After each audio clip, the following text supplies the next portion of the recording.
Same old man. Game over. Johnny. You're gonna need a bigger boat. Why so serious? I am Iron Man. This is a tasty burger. Welcome to the InSession Film Podcast. Welcome to episode 677 for March 2nd, 2026, and I'm Jada Duran. And I'm Brendan Cassidy. Hey, thanks for joining us, everybody, for this week's conversation. I'm very excited to get into the show. We are just a couple of weeks away from the Oscars. We have a new Pixar film coming out this weekend. That's true. The discourse has never been more normal. Everything's fine. The world is definitely not going to hell as we speak. Nothing's on fire. Nothing's Nothing is hopping on over fire. to the bad Yes. side of things. Yeah, it's Honestly, interesting. sorry to cut you off, but that movie Hoppers, this new Pixar movie coming to theaters now, actually seems kind of like a blessing to maybe just be an animal and just be innocent from the rest of the world right now. Yeah, I am looking forward to it, not just because Pixar has a new film coming out and it's getting pretty decent reviews, which is exciting, but it might be the refreshing cup of innocence that the world needs, at least for a few hours, to get away from everything. Mm-hmm. There is a level of feeling silly doing the show this week, given the current circumstances happening globally, where the stakes couldn't be more high. Right. And there's a lot of devastation. But we are here to talk about movies, and we're here to escape for a little bit, to engage with, to indulge in this passion that we all share. Yeah. And that is the cinematic arts. So whatever we can do to help in that, as we all cope with what's currently happening right now, we're going to do our best. Yeah. We're going to do our best. We're going to do our best, yet unfortunately, there are still some movie-related items that still bring us back to the realm of reality. It's like even when we try to escape it, we also can't escape it. Yeah, and that's the incredible irony, because while we may not get into global politics on this show, I certainly don't have enough insight or analysis to bring to that. I certainly have some emotion I could bring to that. Sure. However, there is an element, even on the film side of things, where we just can't escape politics. Mm-hmm. And I guess we can begin the show this week with that.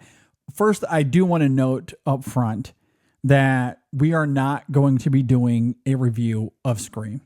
I know a lot of our colleagues out there have engaged with this. We do have a review on the website if people want to go and check out the written review for it. Brendan and I decided to forego the podcast, and a lot of it, at least from my end, I won't speak for Brendan, but for me, I share a lot of the same feelings as a lot of our colleagues. I have zero interest in seeing that film, and it's a bit twofold. One major reason is that I think the premise alone is not all that appealing to me. Mm-hmm. Now, some of that is born out of the other stuff, for sure. Yeah. But the premise they ended up going with very much did not appeal to me. I found it completely off-putting. I just did not care. So I wasn't going to go, or at least I certainly didn't have much interest to go just for that alone. Sure. And then, of course, there is the politics of it, of how they ended up treating Melissa Barrera and firing her in the aftermath of her expressing her freedom of speech, exercising her freedom of speech. I just did not like at all how they treated her through all of that. And I am siding not just with her, but again, a lot of our colleagues in simply not addressing that movie. So I have no interest in seeing it at the current moment. I don't really have an interest in seeing it either. While I do agree with you as far as our overall feelings on how some of these actors, most notably Marissa Barrera, were treated during the making of what was initially going to be Scream 7 before it became what it is now. As unfortunate as that is, that's really not the reason why I'm choosing to skip this movie. I don't want to make it sound like I'm quote unquote boycotting the movie necessarily. I don't want to use that specific word.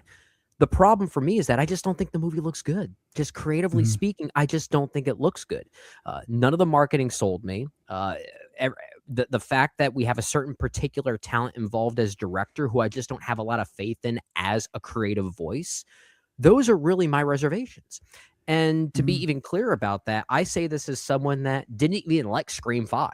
Like I didn't necessarily love some of the new things that this franchise was doing, so I'm not a defender of what it was doing creatively either.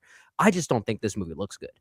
And coupled with what you talked about there, politically speaking, just adds a little bit more fuel to that fire, unfortunately.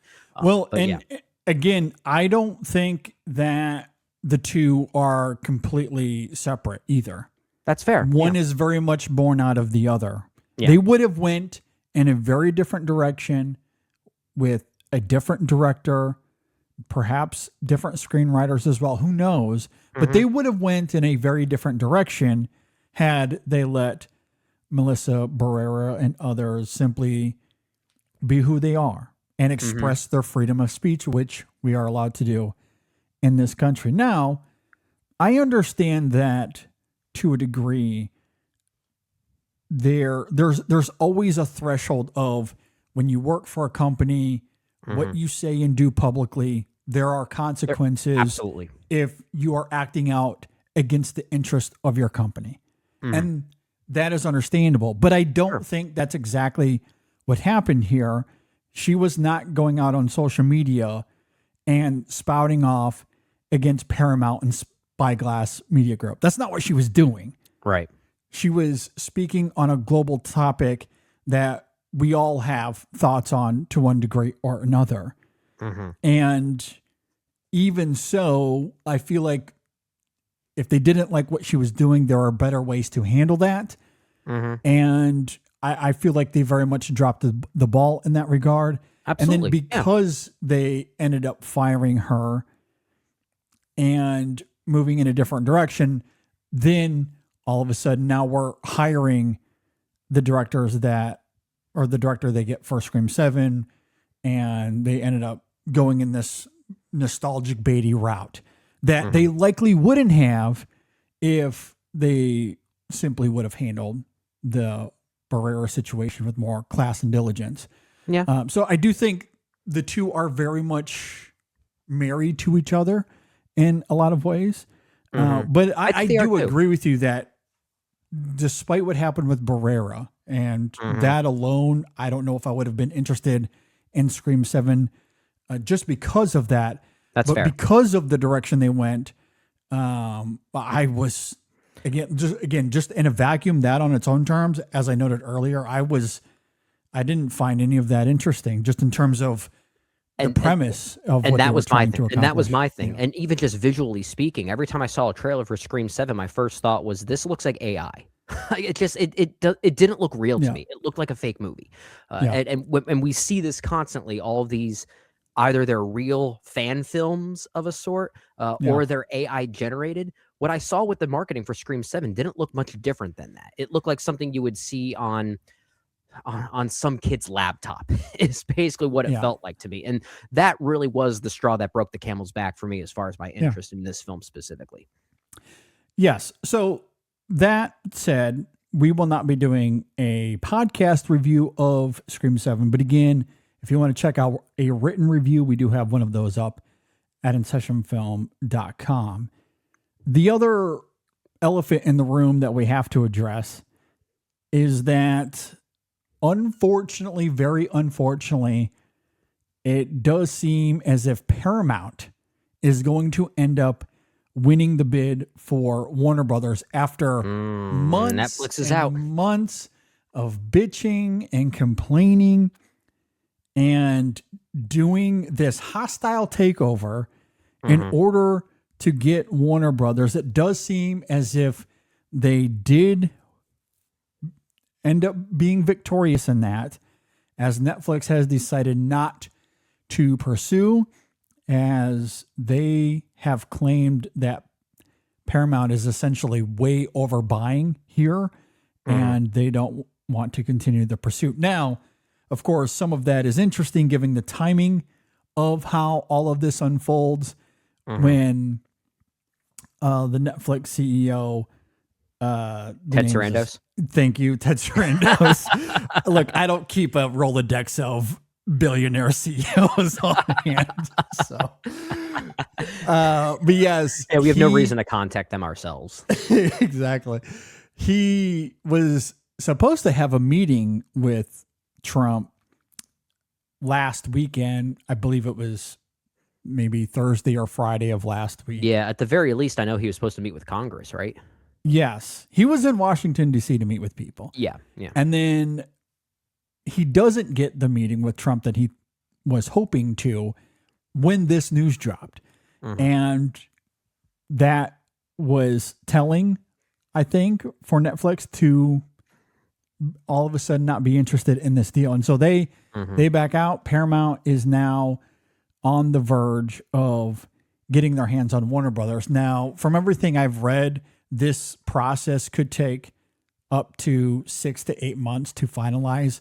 And who knows, it does have to get approved by the government. And that's, that's part of the challenge here, right? Yeah, is that they do have to get this through the DOJ. And I do believe that there are state AGs that can block this as well. Not only that, but I believe Paramount, given their high offer now, they have penalty fees to pay if this offer doesn't even go through, on top of already having to pay Netflix some type of it was like takeover $2.8 billion. Yeah. There was I forget who it was that tweeted it. It may have been our friend Griffin Schiller, if I'm not mistaken, that had a very conspiratorial related thought that maybe this is just David Zaslav trying to steal money from these two corporations, which is honestly kind of hilarious if that ends up being the case.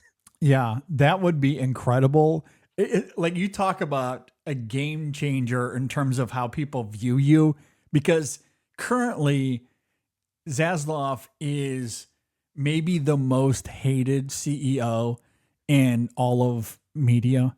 I don't know if there's a worse CEO I've seen. Well, especially when it comes to this side of business. The most redeemable action for any CEO that we've seen in our lifetime. Wouldn't that be incredible? You go from... it's like the inverse of what Harvey Dent said in The Dark Knight. You either die a villain or you live long enough to see yourself become the hero. Yeah, that's very much that's exactly how that would play out if that is indeed the case. That would be hilarious. It would be. We would celebrate. We would have a David Zaslav day. Like, we would celebrate the man if that ended up being the case. I am very dubious. That is why it's a conspiracy theory. The likelihood of that is almost zero. For those of us who do not like the news of Paramount buying Warner Brothers, we have to find some levity and some hope in all of this, even though we know it's not true. Yes. And look, again, this is one of those situations where it's nearly impossible to separate the politics of it. The Ellisons want Warner Brothers almost exclusively because they want control of CNN. That's what they really want. And they want to turn the media into another function of their propaganda arm. And with the DOJ in the pocket of Trump, they obviously don't want to do anything to upset Trump. So I don't see how they would block this. It's going to come, if there's any hurdles here, it's going to come from the state AGs. Right. That's where maybe they have a card they can play to help, to maybe help delay this or overturn it. I don't know. Block it entirely. I don't know enough about the politics to know if they can do anything really. My guess is that the only thing they can do is maybe delay it. I don't know if they have any sort of legal in to win. But again, I also say that with the caveat of, so much of what Trump has done, like he's lost a lot in the courts, and that can be often overlooked because he is very good at winning the day in terms of the discourse and the conversation in the news. He's kind of like Kathleen Kennedy. He can make the right announcement that gets everyone happy, and then somehow it never happens or someone blocks it. So like he announces that he's doing X, Y, and Z, and people lose their minds, and it just churns out the same toxic discourse over and over again. And then 6 months later, he loses in the courts. And then that doesn't get talked about. Nobody knows about it. But like that cycle happens quite often with Trump. So I'm hoping that this is another one of those things where, okay, Paramount, the Ellisons, who are very, very close to Trump, they were at the speech last week. David Ellison was. They are very much buddy-buddy. That's why I am more pro Netflix here and very much anti Paramount. Yeah. And although we should be clear, we don't want either of them to buy them anyway. But the best case scenario here is that Warner Brothers ends up not being sold at all. Absolutely. Exactly. That if we live in a just world, if there are any gods out there listening, I mean, come on, please. Exactly. Like this should not go through. Yeah. But I agree. Of the two options that we had on the table here, of course, I would be more preferring of Netflix over Paramount. But the ideal situation is that none of them acquire Warner Brothers. Well, and the crazy thing is, given our anti-monopoly laws, this shouldn't even be a debate. This shouldn't even be a conversation. Disney should have never been able to buy Fox. I know, and Warner how Brothers did that shouldn't benefit even. Fox? Yeah, like again, this just simply comes down to corruption. 100%. That's all this is and ever has been. It comes down to also the desire for monopolization once again, as we kept talking about, and we had worries about that with Netflix acquiring Warner Brothers, but I have bigger worries about that with Paramount acquiring Warner Brothers, because isn't that David Ellison's goal is to try to develop some type of super movie studio of sorts?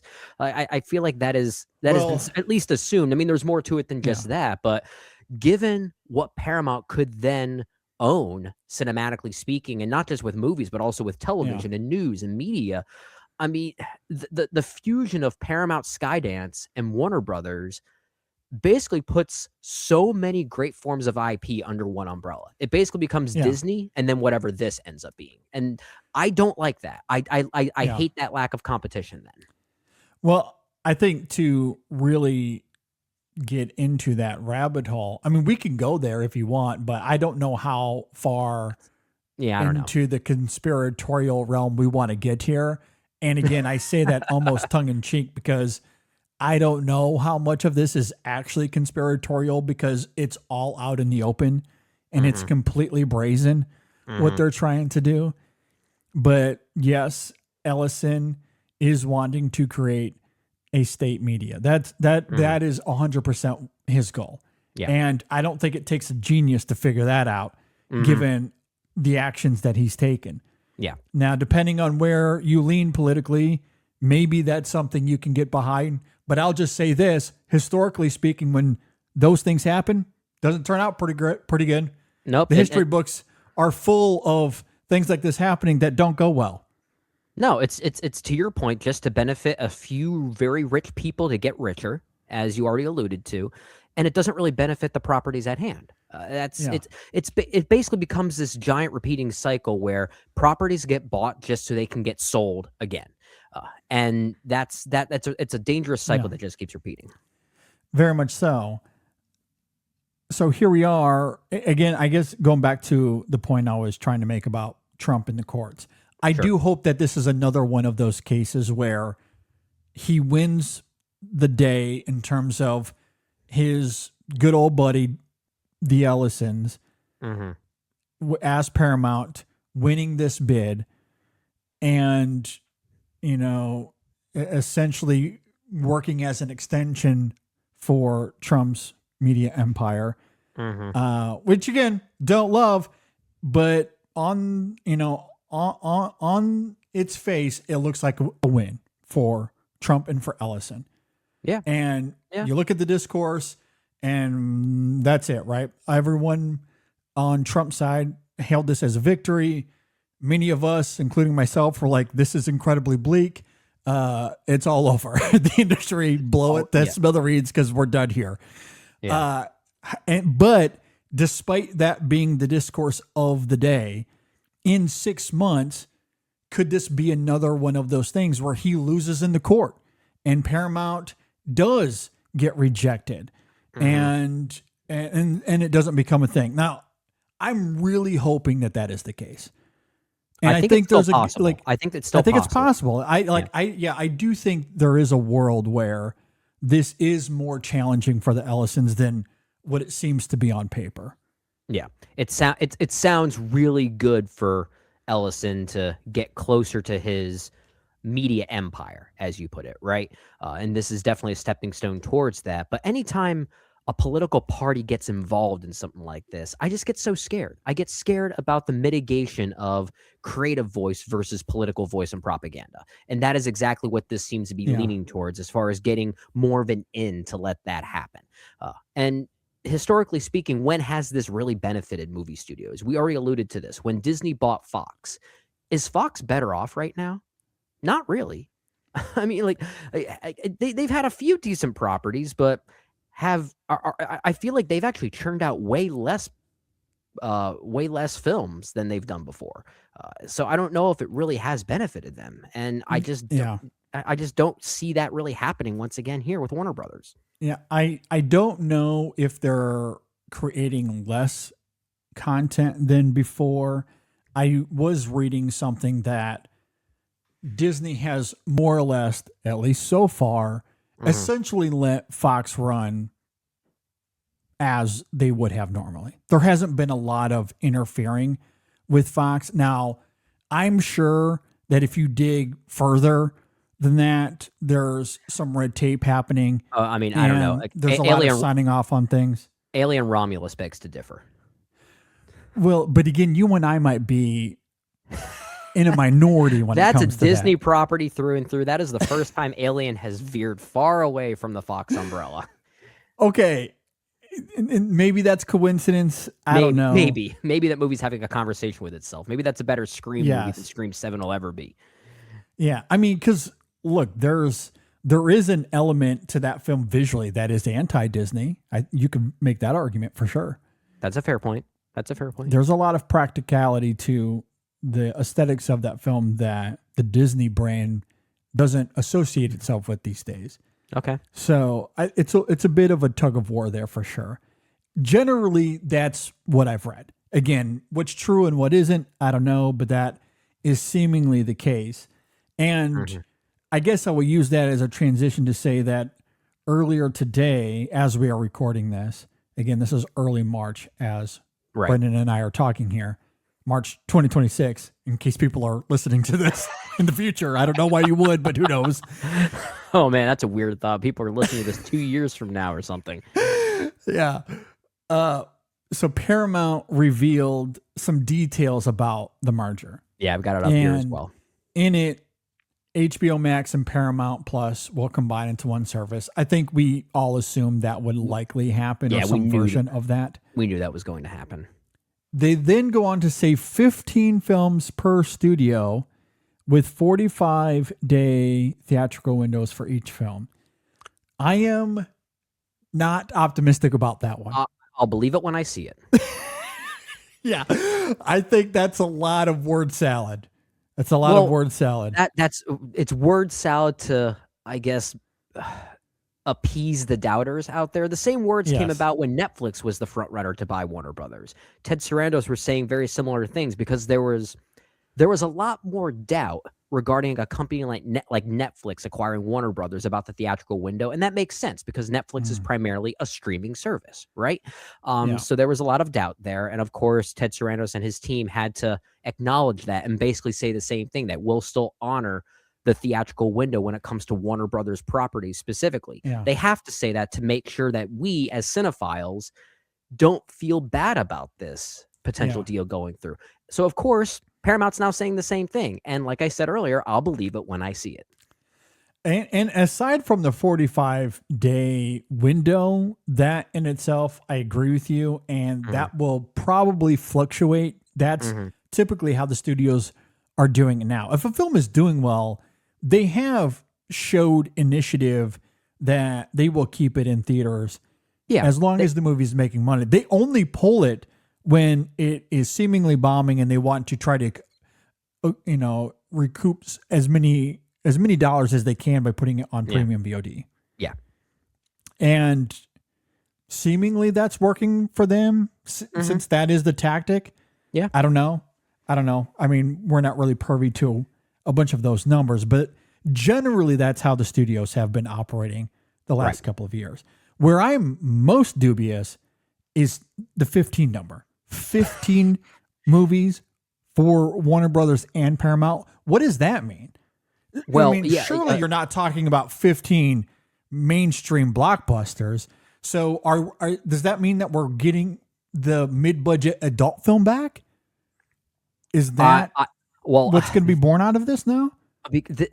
Are they all theatrical? That's the other thing too, because they say 15 films per studio, but they do also say the 45-day theatrical window. But I don't know if that comment implies that those two things are mutually exclusive or not. Like some of those could be streaming only movies, for instance, where maybe some of the bigger, more attainable ones will be released in theaters and they might hold on to that 45-day theatrical window. But at the same time, if hypothetically all of these 15 films per studio are going to theaters, doesn't that yet again scream the monopolization of movies because they're all coming from one house, essentially? Yeah. That's also kind of a scary thought. Well, I assume, but again, we are talking about some of the dumbest people on the planet, at least when it comes to film. When it comes to them making their billions in a different arena, that might be a different story. But everything that I've seen from the Ellisons in the film space has just been extremely obtuse. But I assume that they're talking about Warner Brothers and Paramount because if they wanted to make movies for HBO Max and Paramount Plus or whatever they end up labeling that streaming service, although they should just keep HBO as the brand name. That's the alluring name there. It's going to be called Paramount Max now or something like that. God damn it. But if they wanted to make movies for streaming, they have smaller subsidiary studios that can do that. Exactly. Like Amazon does that with MGM.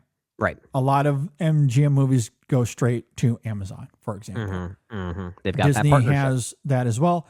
Yeah. So like, I assume that if they wanted to make a Jeff Nichols movie, for example, that is going to go to HBO Max, like they don't need Paramount or Warner Brothers to back that. I feel like if you're going to have a movie come from those studios, you're talking about your Hunger Games and your Jurassic Parks and your Harry Potters and that ilk, your Aliens. Okay. Those are the movies that the main studios, that's what they're releasing generally. And that's what they want to focus on, I assume. And that's what they want to focus on is the IP. But you can't have 15 $300 million budget movies come out in a year. That's just not going to happen. So I want to know how are they deriving at that 15? Because you might have, I don't know, 5 huge blockbusters come out in a year per studio. Yeah. So how are you going to make up the other 10? Like, and I do kind of wonder, like, if there is a silver lining here and they hold true to their word, they're like, those other 10 movies are going to have to be filled up with,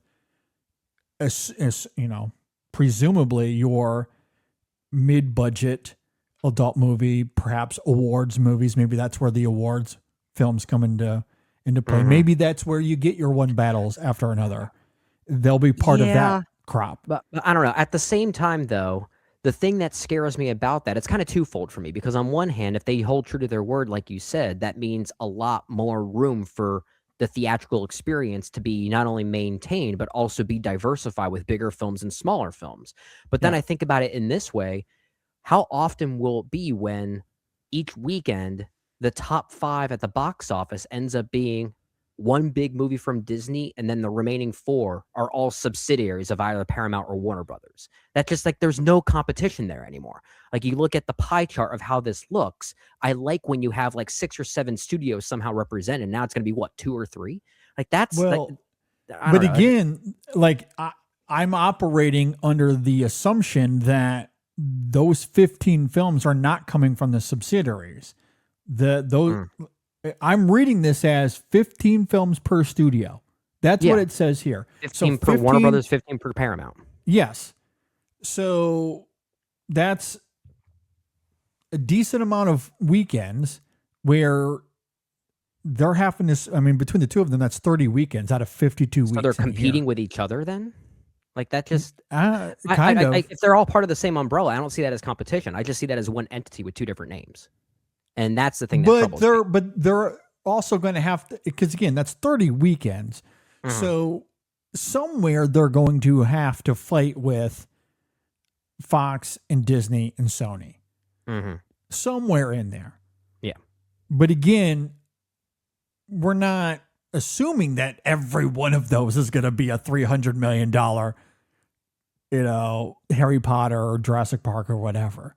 Right. So like, some weekends, maybe you get your one battles after another, your Sinners, fighting up against whatever Fox is putting out, especially when it comes to the fall. Again, I imagine some of that will be full of the award stuff. Yeah. Yeah.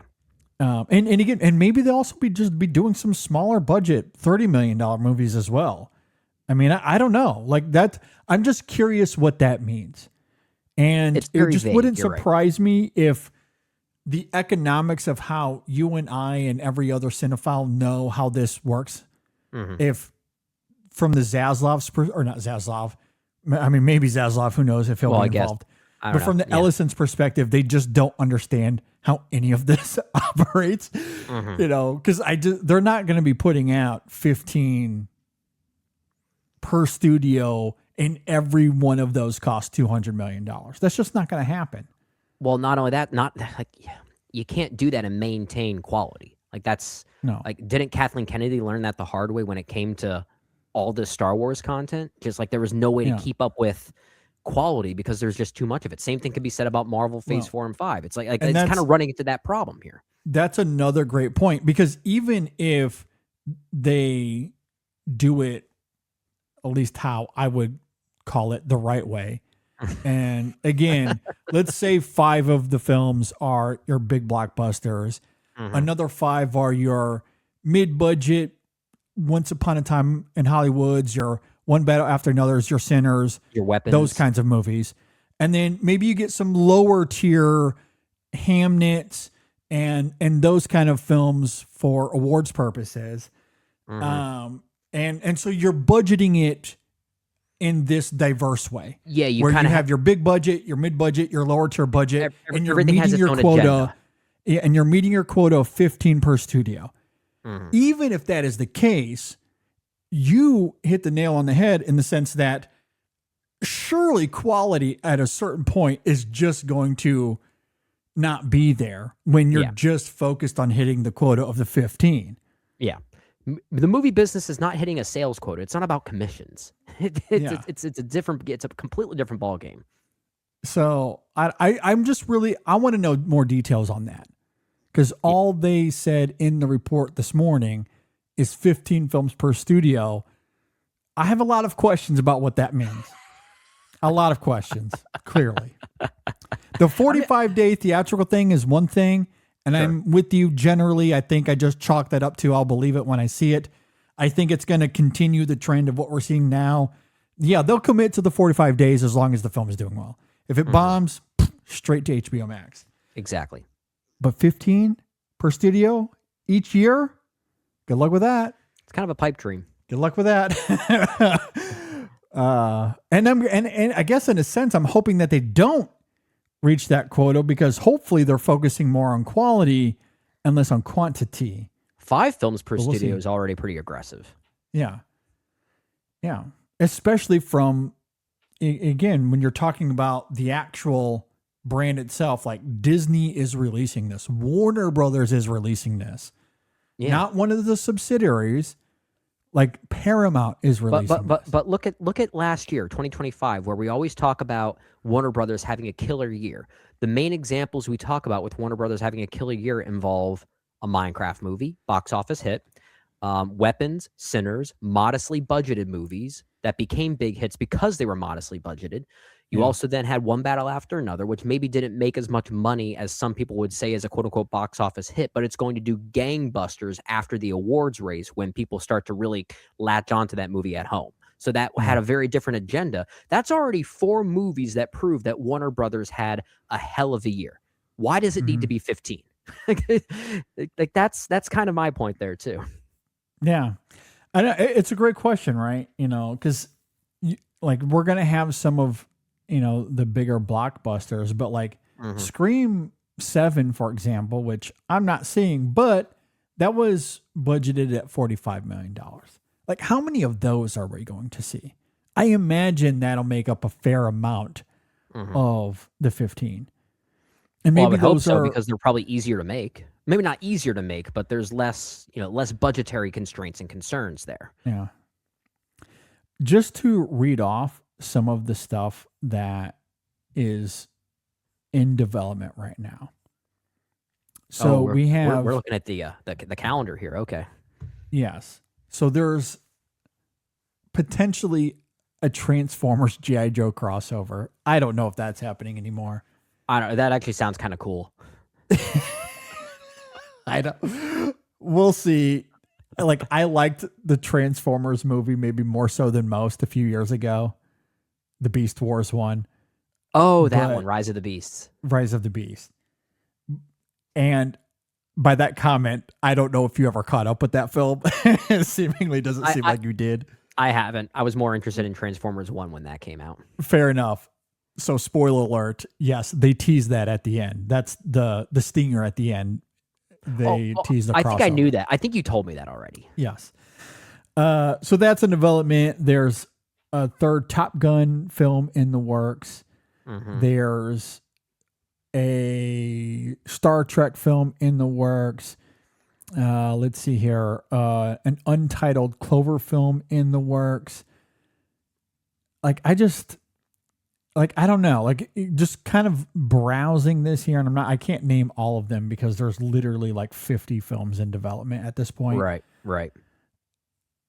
A lot of films that are listed here. I mean, we're talking about significant budgets, but there are some, like there's like To Catch a Thief, for example. Okay.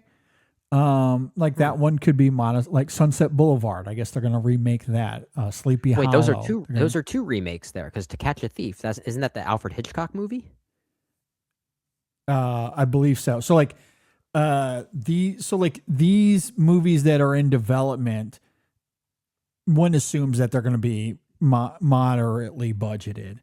And also just kind of looking at what they have coming out this year, for example, and this is just Paramount. Okay. So they have the Damien Chazelle movie that's coming out this year. Oh, that actually looks pretty interesting. The League of Gentlemen is seemingly coming out this year. There's an Untitled Jack Ryan film. There's always a Jack Ryan film somewhere. I know, there always is. The Legend of Aang, The Last Airbender is coming out this year. And like just some stuff here that's kind of indicative of Paramount kind of being in limbo, to be perfectly honest. So that's what we have. And and they have Street Fighter, of course. They got Jackass 5, Fokker in Law. Of course, we're all looking forward to that. So like, it's just a lot of. That slate just sounds weird. It does. That's a weird slate. Not a bad weird, but not a good weird either. It's just weird. Like, you almost feel like it would be reversed.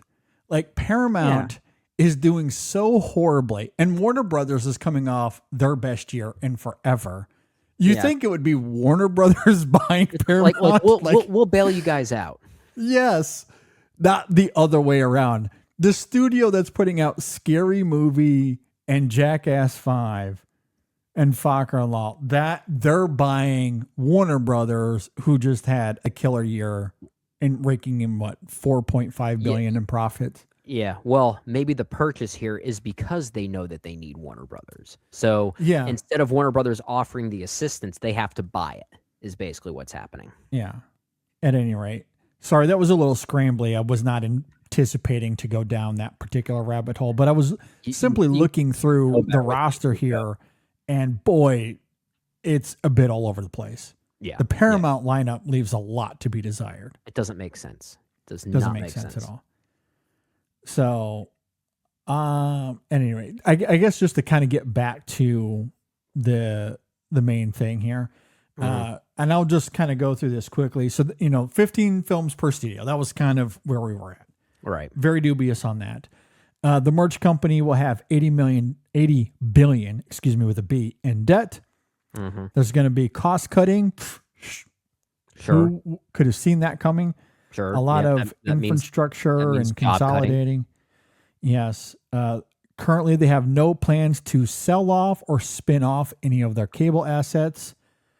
They will continue to license movies and TV. And here is the last thing that also sparked some discourse today. AI will be a quote-unquote tool for artists, but quote-unquote never a replacement for storytellers. You know what's interesting about that blurb is that I would be less skeptical about it if they just simply remove the quotations. Yeah, no, it's having to call out that those specific things in quotations is what scares me the most, because because they're aware of the issue at hand, and but there's no awareness of it. Like that's the thing that really worries me more than anything else. I know, and that's a great point, because when you read it, and for the people listening on YouTube, you can see this. For the people listening to this on Apple Podcasts and Spotify, I'll have to explain it.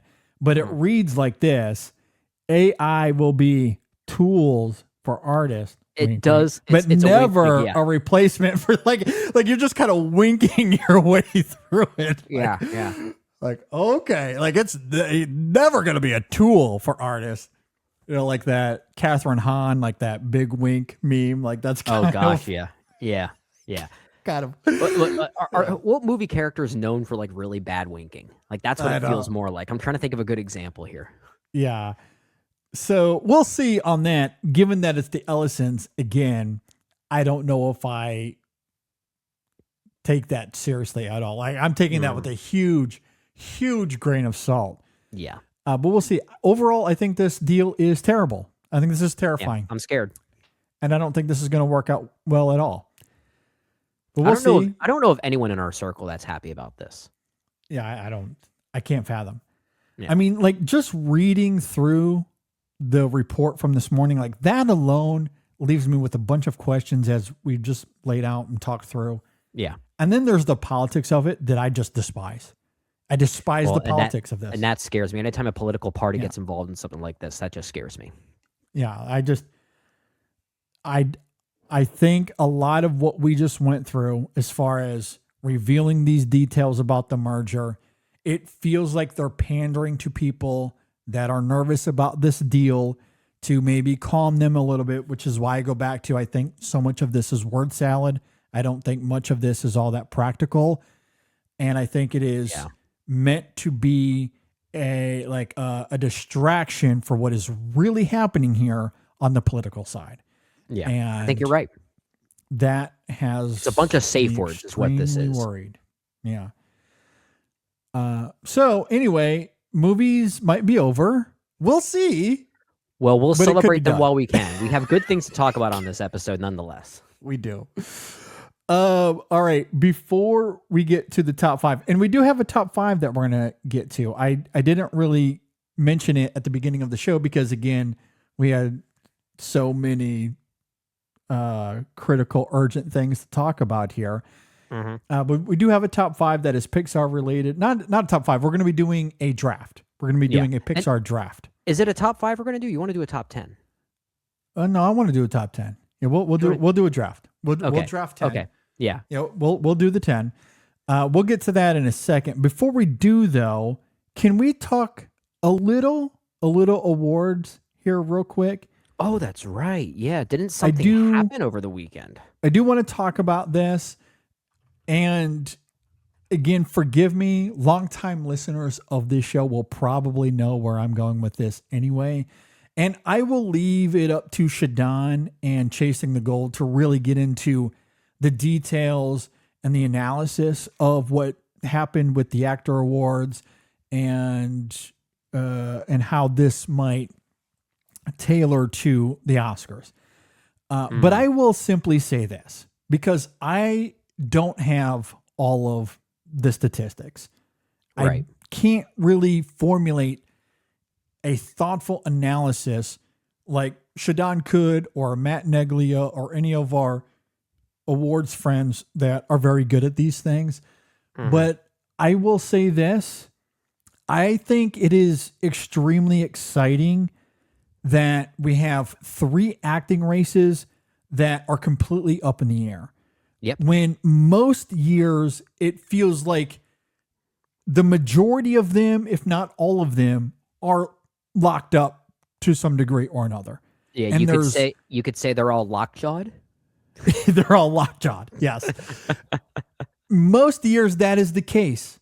Yeah. And come Oscar night, there's no surprise whatsoever. We all know what's going to take place with the acting categories, with Best Picture, with Director, sometimes with Screenplay. And the shows might be exciting. The celebration itself might be enthralling. But in terms of analysis and prediction, it can be quite banal by the time we get to this point in the season. And here we are just a few weeks away from the Oscars. And while we do know that Paul Thomas Anderson is winning for Director. Yeah, I think that's and it's likely One Battle is winning Best Picture. I think it's extremely exciting that the acting categories, aside from Best Actress, obviously Jessie Buckley does have that locked down. Yeah. But the other 3 are completely up in the air. And even Best Picture is still somewhat debatable. This even could be if one of those splits. Could be one of those splits between director and picture. Perhaps that could end up being the case. Who knows? And I think what I find so disappointing is that some of the discourse, again, there's a lot of arrows being thrown and daggers being slung, and I don't understand why.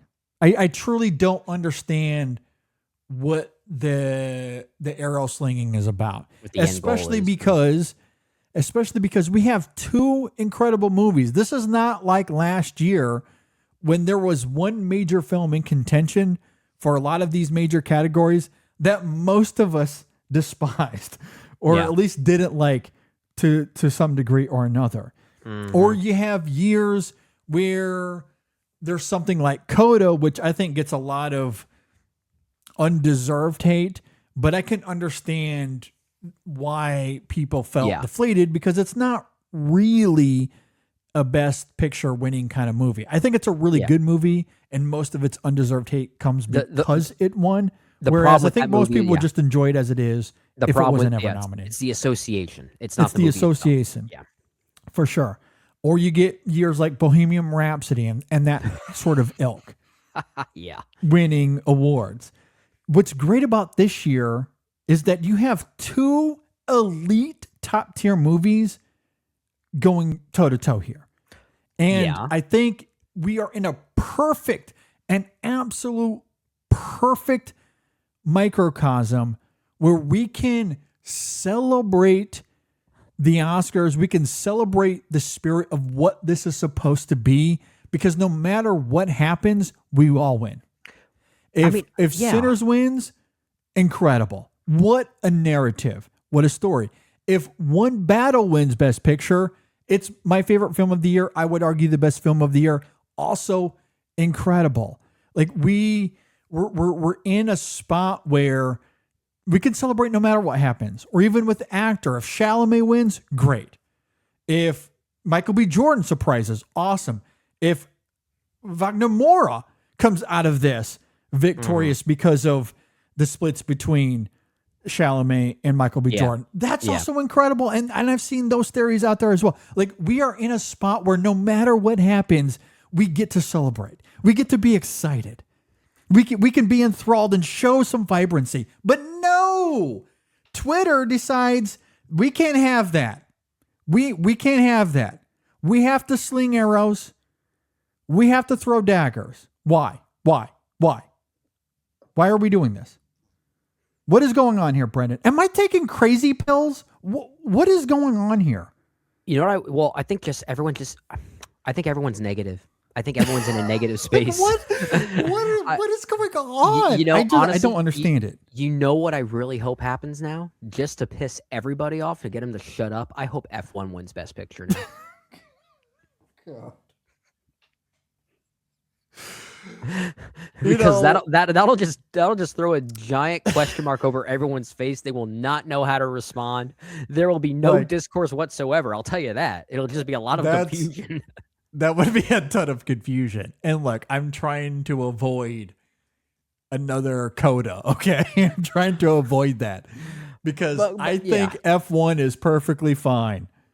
It's fine one. It's fine one. That's what it is. It's coda. Like, it's perfectly fun. It's great.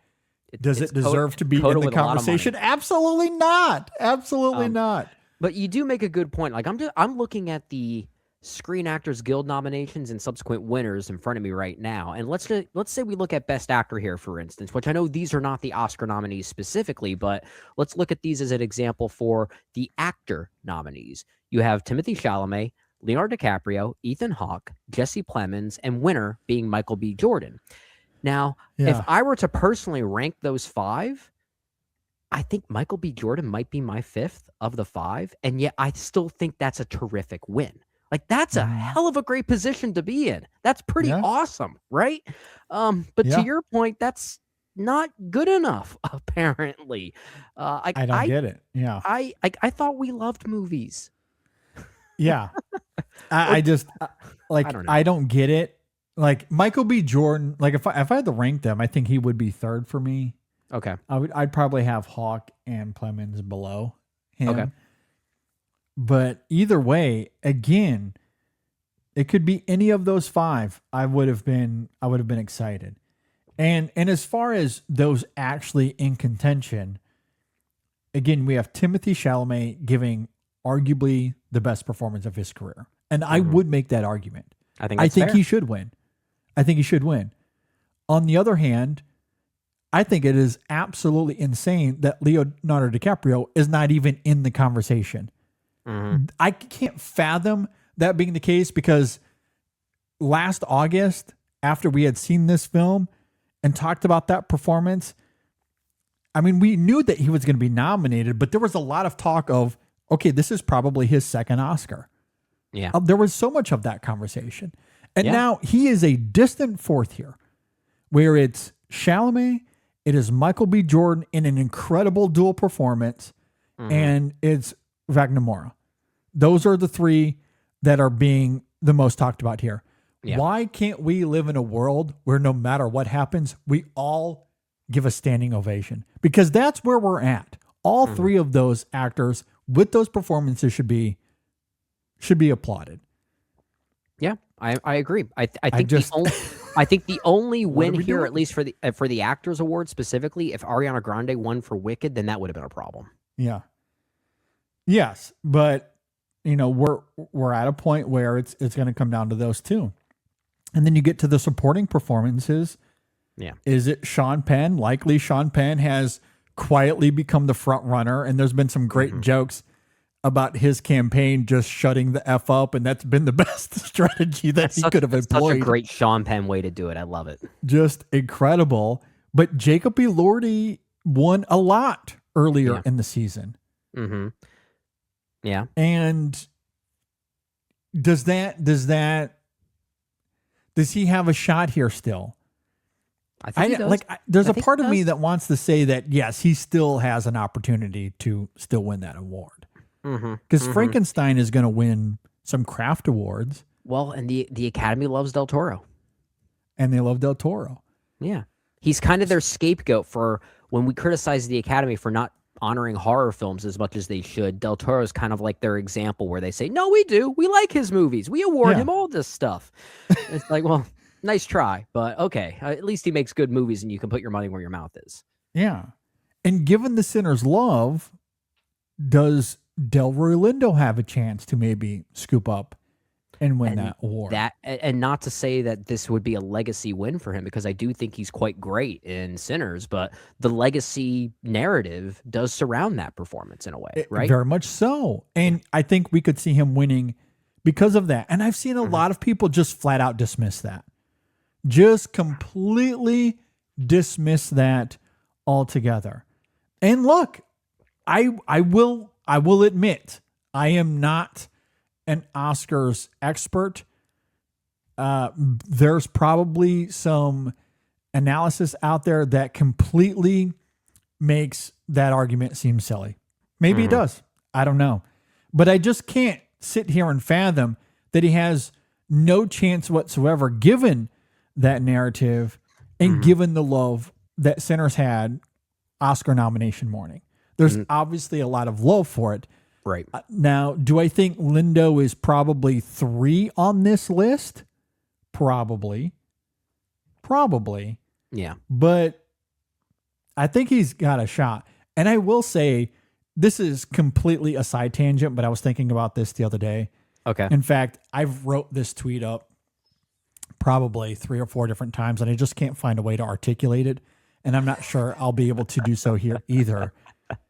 I am flabbergasted that Stellan Skarsgård is not in the conversation anymore. I mean, for a while, I thought he was a shoo-in like Jesse Buckley was. And then that just kind of, and then all of a sudden it seemed to shift to Benicio del Toro. And now it seems to be Sean Penn. It's like there's this weird wavering effect going on, at least with Best Supporting Actor specifically. Like, I like Sean Penn in that film. I do really like him a lot. Mm-hmm. I would say out of the 5 here, he's a distant 5th for me. Yeah, maybe for me as well. Stellan Skarsgård is easily, far and away, the best performance out of those 5 for me. Mm-hmm. And I just can't. And again, I'm not saying that he should be winning, that this shouldn't even be a race, and that it should be all Skarsgård. I'm not saying that either. Mm-hmm. What I'm essentially saying, because I'm very anti-diminishing performances to raise another. So I want to be clear, that's not what I'm doing here. Right. As much as I'm saying, I think Skarsgård, his performance is so good that it's crazy he's not even in the conversation. Like, he should easily be in this race if not winning it. I mean, you talk about the legacy narrative surrounding someone like Delroy Lindo. You can almost make the same argument for Stellan Skarsgård. For Skarsgård, well. He's got a very similar narrative. This is his first Oscar nomination as well, I believe.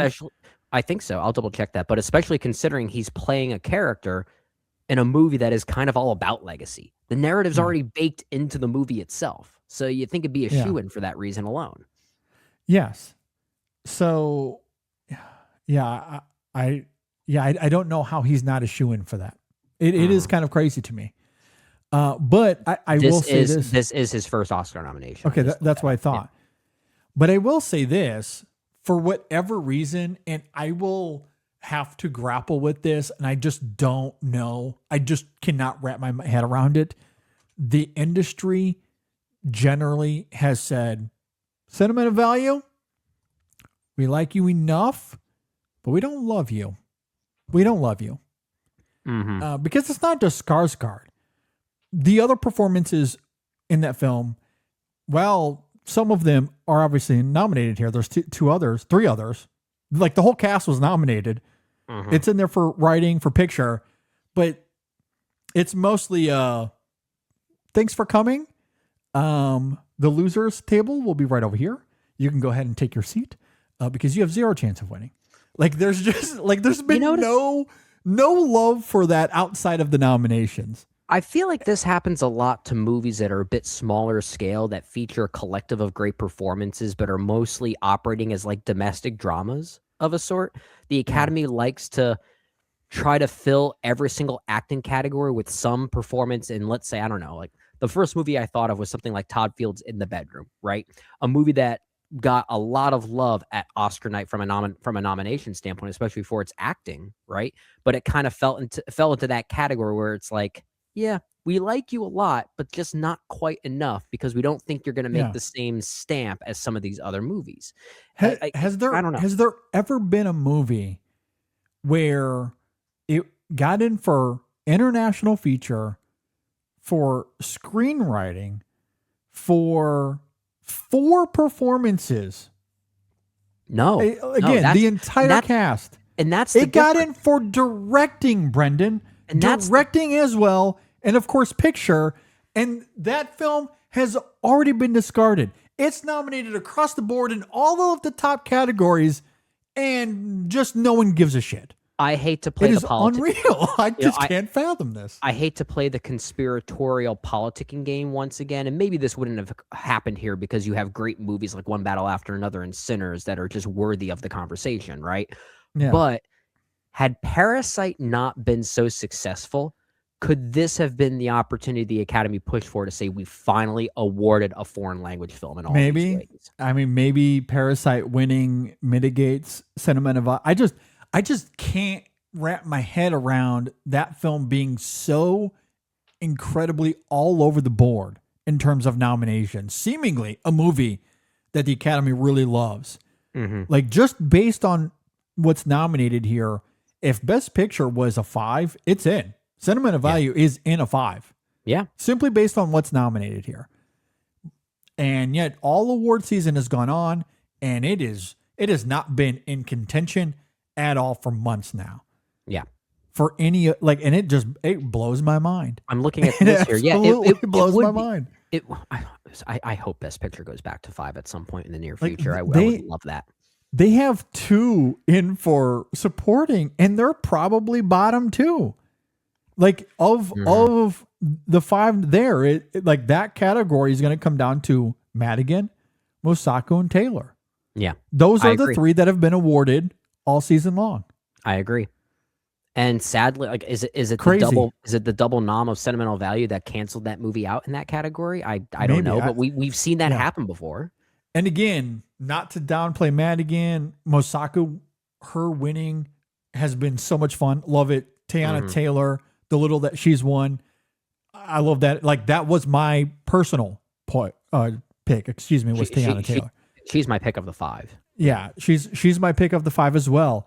But I deeply love Lilius, deeply love Elle Fanning, and really, really adore Mosaku as well. So again, I'm not downplaying the 3 as much as I'm, again, just trying to elevate the sentimental value thing of, like, it feels like those 2 performances should also be in the race, and they're just not. And it's weird. I can't I just can't wrap my head around it. I can't. No, it's weird. Skarsgård should be winning supporting, and he's just not even in. It's just strange to me. But you know, again, going back to my original point is that there's a lot to celebrate here. You know, despite, like, again, if your disappointment is this really awesome film isn't in contention and it should have, but it's being dropped out because there's other awesome performances and other awesome films that are being propped up, that's incredible. It's not like Sentiment of Value is being left out of the conversation because F1 is winning or Coda is winning or Green Book is winning. That's not what's happening here. Sentiment of Value is being left out of the race because One Battle After Another and Sinners, 2 incredible films, are fighting it out at the top. I mean, this is a quintessential year for the Oscars as far as I'm concerned. Is this the greatest crop of Best Picture nominees when there were 10 nominees, whether it be back in the 30s or starting from 2009 onward? I don't know. I don't have it all in front of me to say that right now, but given how strong that it is, I wouldn't be surprised if we did that research and we came back and said, yeah this is probably the strongest crop. I think it comes close for sure, but I will say like Begonia, F1, and Frankenstein gives me pause. I still like those movies though. That's the thing. I agree. I agree. But I'm not negative on any of these movies. Whereas in past years, maybe one might be a bit more top heavy and have maybe 2 or 3 that are more at that classic status, and then it might have a few that I actually am negative on. Sure. So and to be clear, I'm not negative on those films or I'm not negative on those films either. However, those 3 are not in my top 20. I don't even think Begonia might be in my 30, but it's certainly not in my top 20. They're not as strong as the other 7.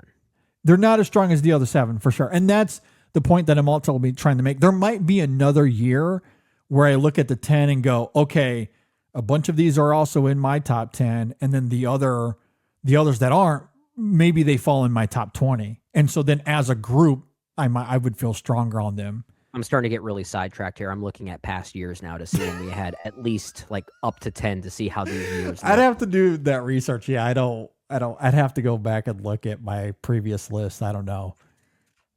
That might have to be a next week kind of conversation. This would be a fun conversation. Maybe 20. No, maybe not that. 2017 comes really close. But again, 2017 is that year where it's like you have some killer movies that are at classic status now, but then you also have the likes of 3 Billboards Outside Ebbing, Missouri. But it's coupled with the likes of Dunkirk and Get Out and Lady Bird and Phantom Thread. Oh, yeah. All those 4 alone, like those are 10 out of 5-star movies, if you ask me. Yeah, that's pretty good. Yeah, again, I'd have to do maybe we can do some homework here and do this on bonus content or on next week's show, because I'd have to. It'd be an interesting exercise to go through and I guess do that ranking. I kind of want to now. Yeah. Okay. We'll put that in our back pocket. Yeah. Because just looking at real quick, because I don't want to do this for every year, but just looking at that year alone, Darkest Hour is kind of like in that Frankenstein territory for me. In fact, it's probably lesser than those other 3. It's lesser. Yeah. Like if Darkest Hour were among these, let's say 11 movies for this year, it would be my least favorite of them all. It would be my least favorite of them all as well. But the other ones here, like 3 Billboards is, again, like I like that film. I have some issues with it, but that's kind of like in that F1 territory. The rest of those, though, I do really like a lot. Yeah, The Post is really good. I like that. More minimalist Spielberg. I like that film. I agree. So, yeah, that one comes close. That year comes close. Again, I'd have to do some research on the others. To be continued. At any rate, SAG, Actor Awards, whatever we're calling it now. Interesting. And look, the main reason I wanted to bring this up is just to say that I truly need someone to explain, in all sincerity, to explain to me why arrows are being slung on social media. Why is this just not an all-out celebration? I mean, I guess if you don't love Sinners, then that might have something to do with it. I don't know. But from where I stand, we're talking about 2 of the very, very best movies of 2025. And it should just be all celebration. The whole spirit of the thing anyway. I have more of a thought about that, but you know what? I'm not going to say it because I don't want to get in trouble. Fair enough. Fair enough. All right, Brennan, let's talk about Nia DaCosta. Let's talk about some Bone Temple. Talk about some bones. 28 years later. Some great needle drops. Let's talk about Iron Maiden. Let's talk about Duran Duran. Yes. For those who have seen the movie will understand. Absolutely. We have digital codes to give away for the Bone Temple. A little 28 years later, I am half tempted to keep all of these to myself. Don't hog them, will get in trouble if I do that. So that will not be happening. There are a lot of fans out there. Let's treat them. But yeah, we definitely have some awesome digital codes to give away. And this has been one of those movies that's just been in the discourse a lot lately because we don't know if we're going to get a conclusion to the trilogy. Seemingly it's in the development stage or they're planning it. but the Bone Temple did not do all that well at the box office, unfortunately. I think it was a terrible time to release that movie.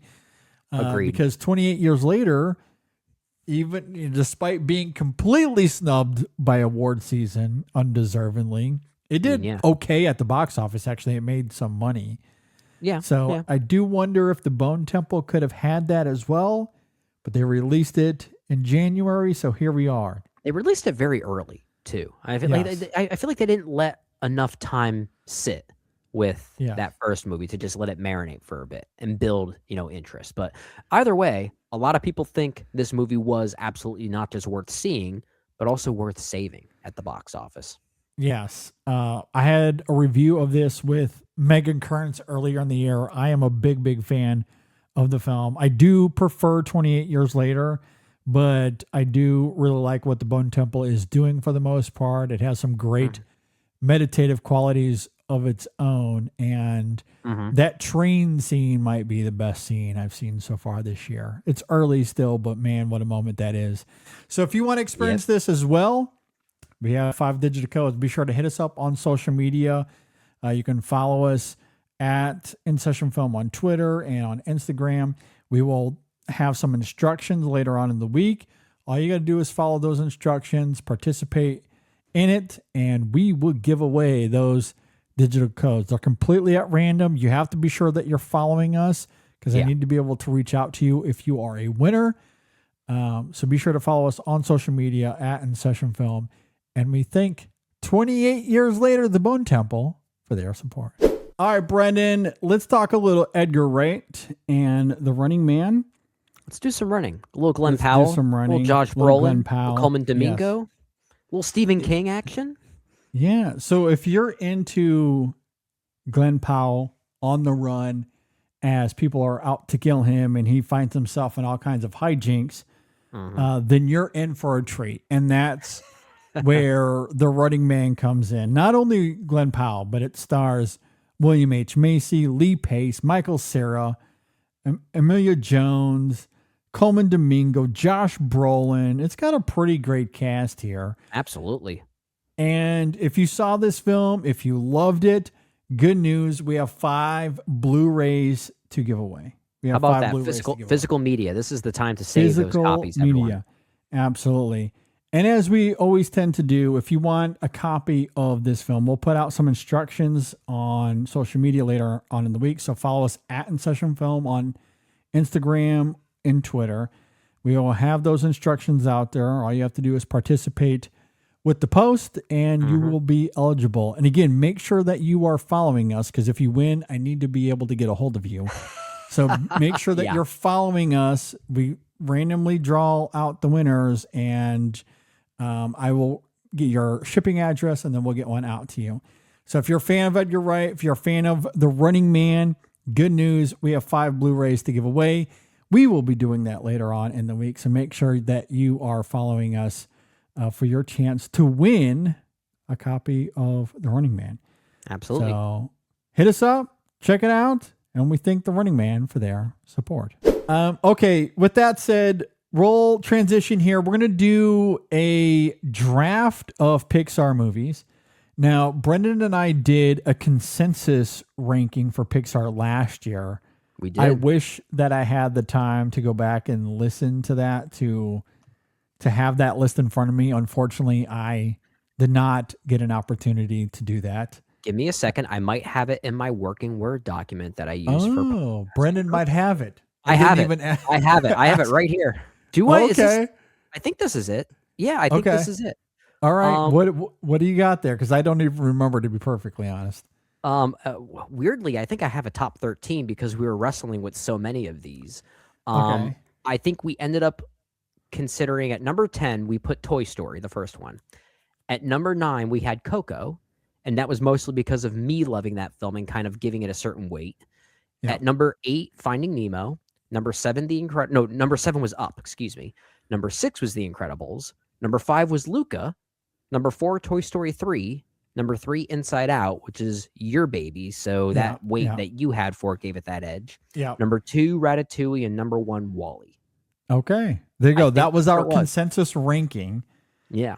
And that was really fun. That was a really great exercise talking about those movies.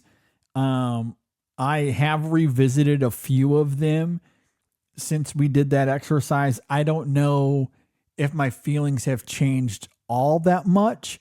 The one major caveat is that I still need to revisit Coco. I have not had a chance to revisit that one quite yet. I'd be curious to see what you think of that one again. Yeah, that one I need to do. I did try to convince Sam to give that one a watch, and initially he said yes, so I thought maybe we were going to get that opportunity, but then eventually that fell through, and so I still have to see it. Still have to see that one. But I am looking forward to this. Now, of course, this time around we're not doing a ranking, but we're doing a draft. And with a draft, that's all about the audience. This is all about crafting a team that will convince our awesome listeners that you had the best team. Yep, that's what we're doing. That sometimes means you're drafting against your personal taste here. Yep, yeah, because we all have our own individual opinions that might not align with, the general public.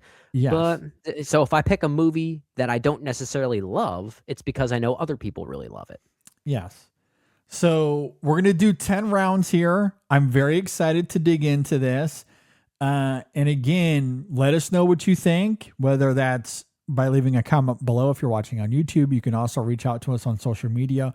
And we will also put out a poll on social media, on Twitter and on our Facebook group page. Mm-hmm. If you want to participate in that poll. So you can be on the lookout for that. Follow us at InSession Film.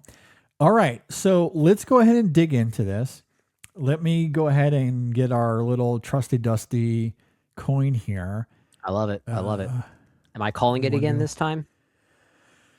Yeah, you can call it. All right. So give me a second. Okay. I have it ready to go. So when you're ready, you let me know. All right. Go ahead. Flip it. I'm going to call heads. Here we go. And it is flipping. It is flipping. It is flipping. And it is tails. All right. So it defers to you. Do you want to go first or you want to defer to me to pick first? I'm incredibly tempted to go second here. And you know what? I think I will. I think I'm going to go second here because I want that second and third pick. I knew you were going to do that. You really got lucky here. So I'm going to let you go first. Yeah. I have to be very strategic about what I pick first. You know what? It's top of mind right now. And it's always top of mind for this particular reason, but even more so this year. For my first pick, I'm going to go with Toy Story 3. Okay. That's a good one. Yeah. I like it. Pretty much every time we get a new Toy Story movie now, the narrative comes back. Should have ended at 3. I mean, yeah. That is a great point. Yeah. Yeah. It feels like that's often the comment out there with a lot of people. So I don't blame you at all. I'm going to play into the recency bias, or at least I hope that there's some recency bias by going with this one. And I know it's commonly referred to as the best of the Toy Story movies. For a while, Toy Story 2 was maybe my favorite, but I'm now at a point where I think Toy Story 3 is my favorite, but I still love Toy Story 2. I love that whole trilogy. And notice I said trilogy. Good trilogy. That's the key word there. It is a good trilogy. There is something with Disney, and I guess I'm labeling Pixar under the larger Disney scope. Sure. There is something about them creating great trilogies, and when they attempt to go beyond that, it doesn't always work out. That's looking at you, Jack Sparrow. Yes, I'm glad that you had that in mind. And real quick, while we're on that, we've talked a lot about pirates over the last year and a half. I love your algorithm. Okay, this will be the last thing I'll say on it, and we'll move on. But I did want to apologize, actually, because a year and a half ago, I came on this show to say, why are we not talking about this film more? Why are we not talking about this score more? Because that track... At World's End specifically. At World's End, yes. Yeah. Thank you for clarifying. At World's End. Because that main theme, that love theme from At World's End, a year and a half ago, I was like, why are we talking? Like, this is a top 5 Hans Zimmer track. Yeah. And we talked that out to death over the course of the last year and a half. And since then, my YouTube and TikTok algorithm has demonstrated that I am an idiot, that people are talking about it. And I was missing the boat. I simply you're not alone. Your people exist. Yes, they were out there. I simply did not know they were there, but I had convinced my algorithms, apparently by these conversations and posting the clips on them on YouTube and on TikTok, that, he does like this track. Well, let me show you, JD. Your people are out here and they do exist. And you know what? I'm going to show them to you. I wish that I could play this on the show, but I can't because of the music and the copyright. But I was scrolling through TikTok the other day, and twice in a row, I found a video that had that main theme from At World's End, and it was this cute little montage video. I scrolled, and the very next video was the same thing. It was that cue playing again, just that in a different way. But it had shown me 2 videos back to back utilizing that cue. How about that? When Big Brother listens, sometimes it could be good things. And then I sent one to Brendan today because, again, totally random. I'm on YouTube and I get this short of this lovely young woman with the violin. And the text was something to the effect of like, this is the most moving piece of music I've ever heard, or, you know, something to that effect. And then she starts playing it alongside the soundtrack. And it's just like, okay, I have found my people. People are talking about this. It's not just me. Yeah. So I have to apologize. People are talking about it. I just wasn't aware of it. They're there. But I have found my people now. We got to start a club. We got to start a club now. Yeah. So anyway, Disney trilogy closers. Yeah. Yes. Anyway, Toy Story 3 is really great. All right, moving on. I won't spend a lot of time on these since we just went into a rabbit hole already. And we've talked about these movies many times. I don't think we've talked about these movies a lot.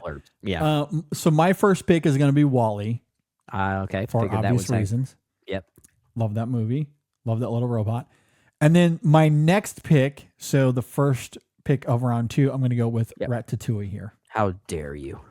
Yeah, I do apologize. And again, while I would have loved to leave that for you, as I know it's your favorite Pixar movie. It's one of the greatest movies ever made. Top 10 favorite movies of all time. It is one of the greatest animated movies ever made. And obviously it's one that will gravitate here in this list. So, so those are my next pick, my first 2 picks, I should say. Yep, those are great picks, and I hate you for taking them, but they were our top 2 in our consensus, and I know a lot of people hold them in very high regard as well, so I totally understand why you would take them away from me. But now I get 2 picks here, so snaking back to me, my next pick will be, I'm going to go with The Incredibles next. Incredibles. Okay. That first one specifically, very popular film. I know a lot of people love that one, and I'm a huge Brad Bird fan. So we're going from Ratatouille to The Incredibles. Brad Bird's one of the greatest filmmakers of all time. I think we have to get to that point where we admit that. Yeah. But we're admitting that. I think most people are, so I shouldn't say admitting. But anyway, Incredibles, my second pick here. As far as my third pick, I think I am going to go with... Yeah, I got to do it. I'm going to go with Inside Out. Oh, God damn it. Hey, you took my Ratatouille. You took my Remy.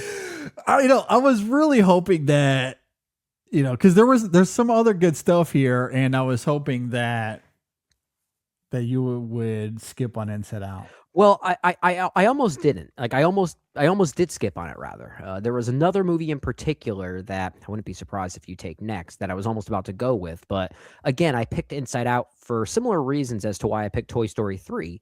Inside Out 2 was such a big hit, and it's still pretty top of mind for some people. I'm kind of going with some recency bias here. Yeah. So that's why I ultimately went with it. I'm so mad. God, I'm so mad. This is why this is fun, man. Yeah, it's good. Okay. I really thought I was gonna be able to get that in this next round. Okay. but that's a good pick. I do like that. I'm gonna go with let's go with the first Toy Story. Okay. With the first Toy Story. So I thought about maybe Toy Story 2. I think those films might be interchangeable though, to be perfectly honest. Like most people love, again, that trilogy. So I think that's fine.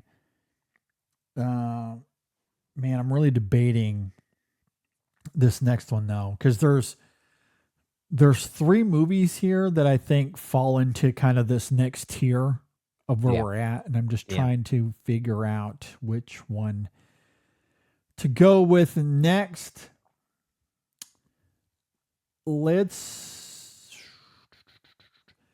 right. Let's go with Up. I'm going to go with Up next. Okay. So I don't know if what the ranking of these next few films will be for most people, but I think about that opening, that score. I mean, really the bookends of that film, really. I know the middle of that film is a bit debated. I think it's really great. I think it's a great movie all around. I think it's a great adventure movie. I love that movie. Oh, I agree as well. But I'd say generally most people love it, even if just for the opening. People are still really high on it. So, and it has a reputation for those reasons. And it has a reputation, exactly. Very positive reputation. Okay. Yeah. All right. So those are your next 2. Snaking back to me for my next one, I'm going to go with Finding Nemo. Yeah. See, that's the other one I was debating. I was going back and forth between Nemo and Up.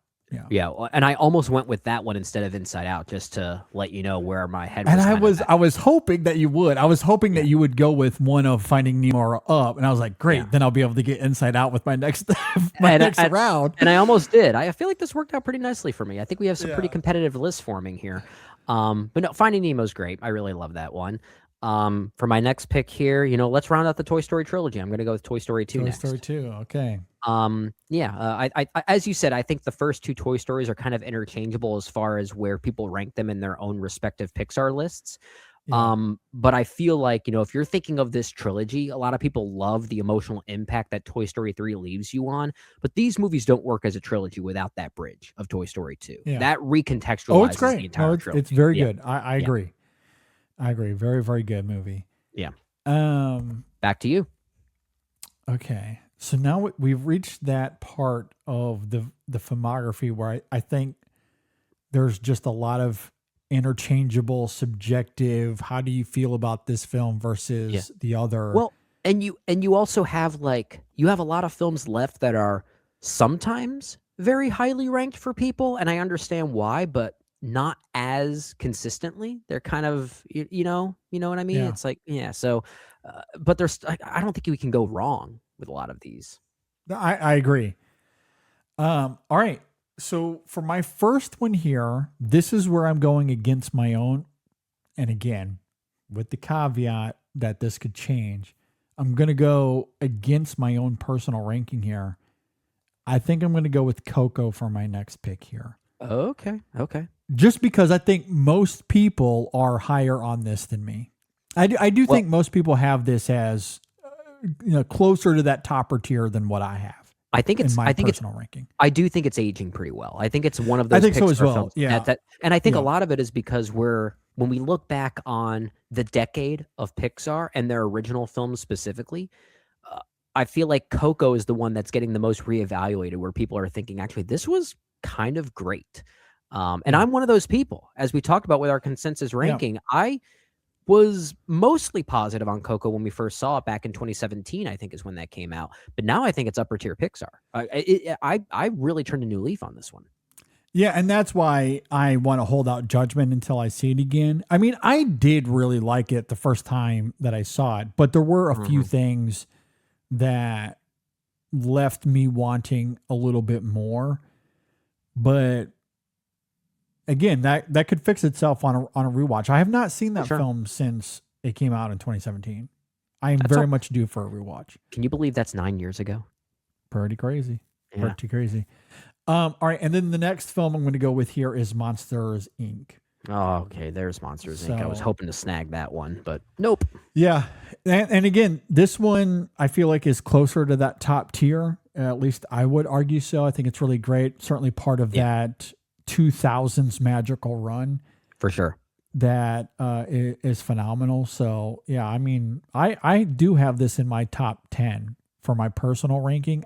Again, I can understand why that might not be the case for everybody, but I do think it's either way. I think it's closer to that conversation than the bottom tier. So Yeah. I'm going with Monsters Inc. here for my next pick.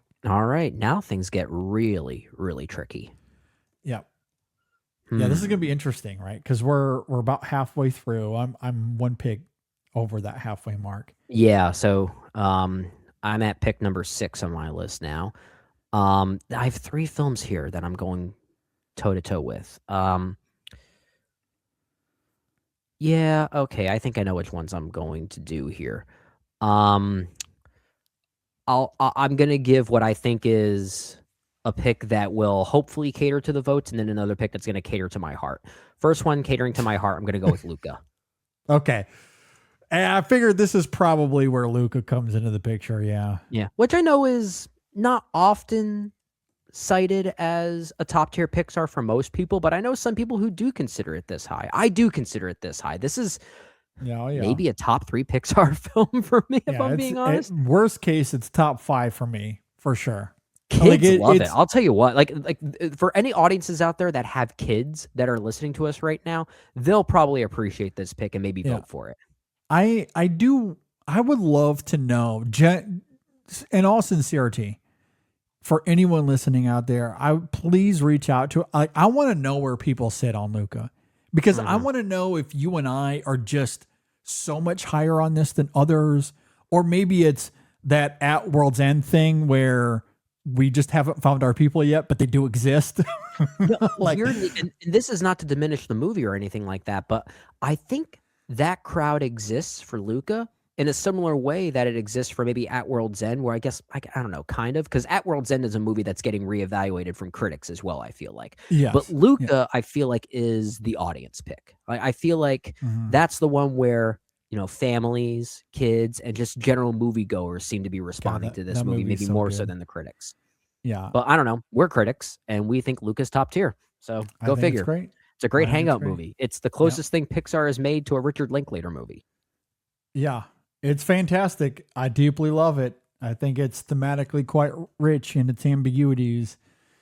So, yeah. I mean, this is fitting. Like this round right here, at the very least, is fitting. If not, it should have gone way earlier. It probably should have, but again, we're kind of playing to the strategy here more so than anything else. Yes, but I'm glad I got it. So it's still my turn. It's still snaked around to me. Yeah. So for my next pick, I'm going to go with the greatest animated documentary on fatherhood, and that's Incredibles 2. Yeah, that was going to be one of my next ones if you didn't pick it. Incredibles 2 was great. Yeah. I honestly, I don't fully love the final act as much. That's maybe my one criticism of this movie, but I'd say the first 2/3 of Incredibles 2 are at times maybe even better than that first film, or at the very least up to par with it. And I wholeheartedly agree with that. The third act isn't quite to the same level, but though the first 2 acts of Incredibles 2, and again, I don't know if I'm just an outlier compared to most. I don't know, but I think the first 2/3 of this film are every bit as good as that first Incredibles, and just simply some of the best Pixar has done. I agree. The only thing that keeps this from being elite is that final act, which is still fine. I don't think it like completely derails the movie. No, it's still a very good movie. But it's just interesting how for a movie like this that we all had pretty big doubts on, for 2/3 of it, it may even be better than its predecessor. It might be my pick for the funniest Pixar film. Like when Jack fights the raccoon is one of the funniest things I think I've ever seen in any animated movie. It is incredible. Oh, it's great. Absolutely incredible.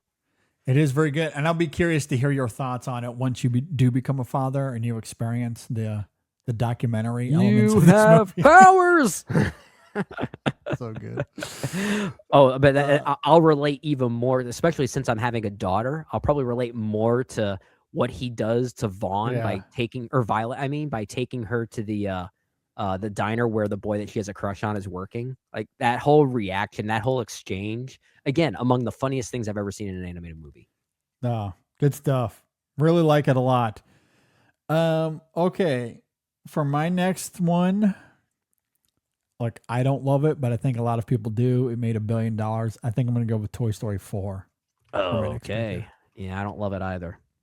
Like I'm not a big fan, but I like, again, I just kind of think that I'm in a minority with that film.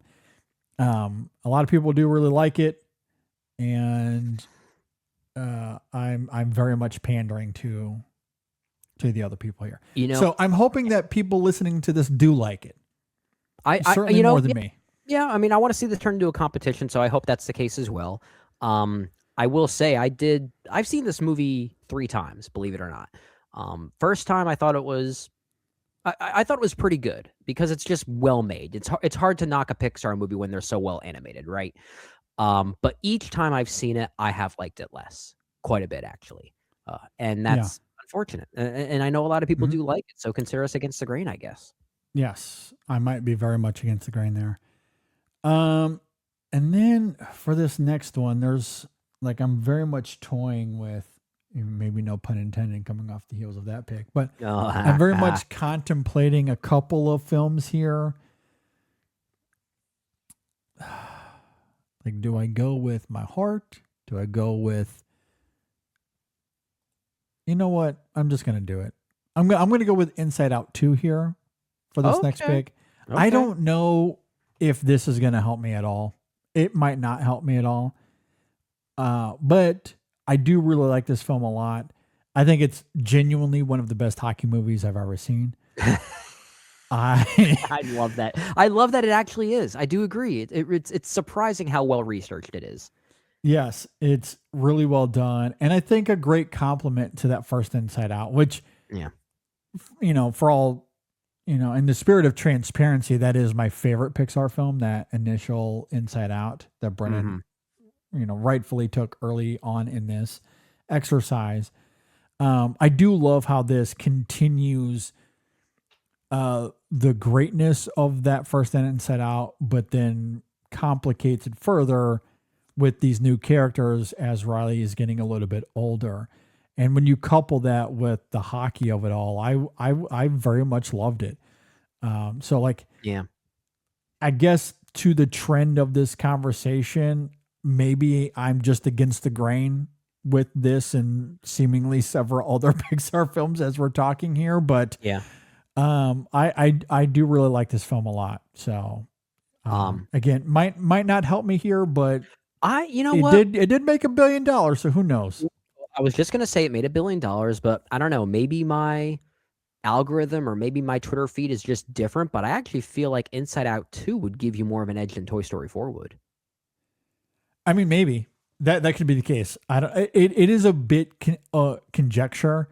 I see more Toy Story 4 on my timeline than Inside Out 2. And so it's less about Inside Out 2 being good or bad as much as I just don't see much of it at all. Well, I think that's why it might help you over something like Toy Story 4, for instance, if you were to try to rate those 2 picks that you just had, because I do see a lot more Toy Story 4 on my timeline too, but it's either, this is a hugely misunderstood Toy Story film, it's great, or it's people saying, this is the worst Pixar film. This is terrible. Why does Toy Story do this? So like you kind of have both ends of that. Whereas Inside Out 2 kind of sits in this middle space where everyone seems to agree it's actually a pretty good sequel. So maybe that could offset it. And that's the interesting thing, because when I'm just looking at Toy Story 4, the Letterboxd rankings here. Okay. And it is by far weighted out in the middle there. So there's a lot of 3, a lot of 3.5, a lot of 4. Not a lot of 4.5, not a lot of 5, and certainly not below 2. It is very much in that middle. Like, again, just that's across the board, right? Okay. So yeah, I don't know. I don't know what that says about how this You know, may or may not help funny me. enough, it might not say a damn thing, honestly. It might say literally nothing. We're overanalyzing this too much. way too, because again, this is like the bottom tier of the draft, but sometimes it's the details here that can tip the scales. It is. That's why these drafts are fun. That's why I wanted to do a top 10. So we're not just talking about 5 5-star films on my list and 5 5-star films on your list. Yeah. Like this is where it gets interesting and fun, because you're right. This can make or break a list. It can, draft. Yeah. And just for the sake of the exercise, when I do look at Inside Out 2, similar, like it's that middle ground. So I guess it just depends on how people feel about it. If it's that 4-star, that underrated 4-star on Letterboxd, then I'm going to get the vote. Or if they're all like Quentin Tarantino, where he'll say he just refuses to see Toy Story 4 because it broke a trilogy. That could be the case as well. All right. Anyway, we're back to you. What do you got? It's my turn again. All right. Let's see. I think this is where. Let's see. Yeah, this is hard, dude. This is getting hard. The bottom tier here. This is going to get interesting. All right. Well, I can tell you what I'm going to do first. And again, this is me going against my own personal feelings once again. But for my number 8 pick here, I'm going to go with Soul. Yeah. I contemplated that as well, and part of me wonders if I should have went with Soul over something like Inside Out 2, but I feel like Inside Out 2 was such a superior film. Even if I do like what Soul is aiming for, and it has some weird quirks and sensibilities that I deeply admire, but I just can't get over the middle section of that film that I just think is fundamentally broken. It is the most frustrating Pixar film, if you ask me. Yeah. Because its highs are really high. Its highs are very high. It does as I love Inside Out for how clever that it is, but I think Soul is where Pixar gets kind of in their own head with how clever that they can get. Yeah. And they kind of let that cleverness overshadow the rest of the movie, where it's like it's too clever for its own good, and I find it very annoying at times. Yeah. And I say this as someone that was looking forward to Soul because its jazz music backdrop is absolutely for me. Its main character has a phone whose ringtone is a Charles Mingus song, who's one of my favorite music artists of all time. Like, this movie should have been a 5-star masterpiece for me. Yeah. And it is lesser Pixar for me, but I know a lot of people love it. I know a lot of people seem to consider this as maybe the best of Pixar's most recent original output. So that's kind of why I picked it, even though I don't love it, but maybe it'll get some votes here. So I don't know. And I will say, just to continue that trend, when I look at this film on Letterboxd, there are it's weighted heavier toward the 4 and 5 stars comparatively to Toy Story 2 or Toy Story 4 and Inside Out 2. Yeah. So you might be onto something there. And maybe I just simply overlooked it because of my own personal feelings, because I very much thought about going with this instead of those two, but I don't know. I'm so conflicted on the film, but I do think its highs are really great. Yeah, like I said, it is their most frustrating movie. But I do think some people do hold it in high regard like that. Because I think a lot of people really do like Pete Docter's work with Pixar. That also has something to do with it too. So I think it's still my turn to pick my next one here. I'm going to go with another recent original one. I'm going to go with Turning Red next. Yeah, I kind of wondered if this was going to make your list. I know I'm pretty high. You're higher on it than me, a little bit anyway. I think it's also one of Pixar's funnier affairs, at least as of late. I like the Canadian backdrop of it. It just has a very different vibe and a very different feel, and I appreciate that. And I think this is one. I know it was one that was pretty well received when it came out. I think it's sitting at like an 83% on Metacritic, so I know critics went for it at the time. Maybe has gotten a little bit forgotten since those years have passed, but I don't know. I think this is a very effective film, maybe a bit underrated at this point. Yeah, I think this is a good call. Like, this could be one of those films, again, going back to the details here and especially because with a draft like this, you look at the top 5. I mean, you're comparing Toy Story 3, Incredibles, Inside Out, Finding Nemo, Toy Story 2, up against WALL-E, Ratatouille, Toy Story, Up. Like, those are just going to cancel each other out. Yeah, exactly. So a lot of it really is going to come down to how people feel about these films near the bottom. And I do think there's tons of room for subjectivity here for sure. I mean, even when I look at my own list, I am more than willing to concede that not everyone feels the same way I do about Inside Out 2 or Turning Red. Others are much higher on Coco than me. That's why I picked it higher. Or Toy Story 4, and certainly Soul as well. Yeah. And even some others we haven't talked about. I mean, I'm sure some people are really high on Brave or really high on Cars. Yeah. So like, yeah, a lot of these kind of near the bottom, there's just going to be a lot of room for flexibility. So there will be. It should be interesting to see how that plays out. Yeah. All right. So we have 3 films left to pick. You have 2, Yes. and then I have 1 to round this out. So I'm really curious to see where you go with this. I am completely at a loss here. I don't know. I don't know if it matters at this point. I mean, okay, well, there are a few that you obviously cannot go with. Yes. Like that would just be silly to go with. I am not going to go with Lightyear. I'm not going to go with Lightyear. You're not going to go with Cars 2 either. Not going to go with Cars 2. Man, live. Man, this is tricky. Like, I don't, like there's a part of me that wants to go with something like Brave. I don't love Brave, but again, is that one of those things where I'm in the minority? I don't know. Okay, I won't say anything until you pick it. Until you pick something. I'm just trying to talk out loud here because I'm thinking, but this is also a podcast, so we can't but I don't want to quiet. interject because if I do, I feel like I might play my hand a little bit and give you too much inspiration to go with a certain pick. I don't want to feed you in that way. Yeah.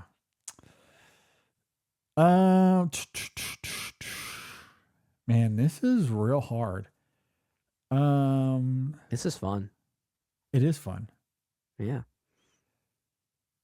I'm looking here. If I were in your shoes, I don't know what I would go with. Okay. All right. I actually have a thought. I won't say anything though. Yeah.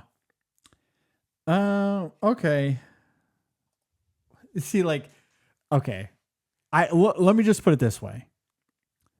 There's a part of me, I am debating between my head and films that I think are what I would consider to be better. Mm-hmm. But then there's nostalgia. Mm-hmm.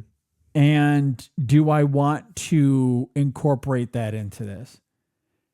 Because there's a couple of older films here that could give my list a little bit of weight. Mm-hmm. Mm-hmm.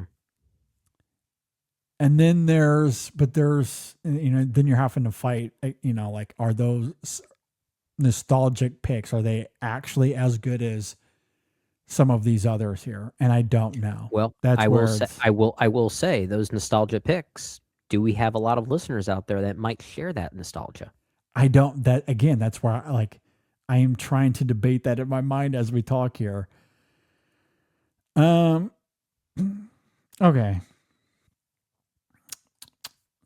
All right. I think I'm going to do a little bit of both.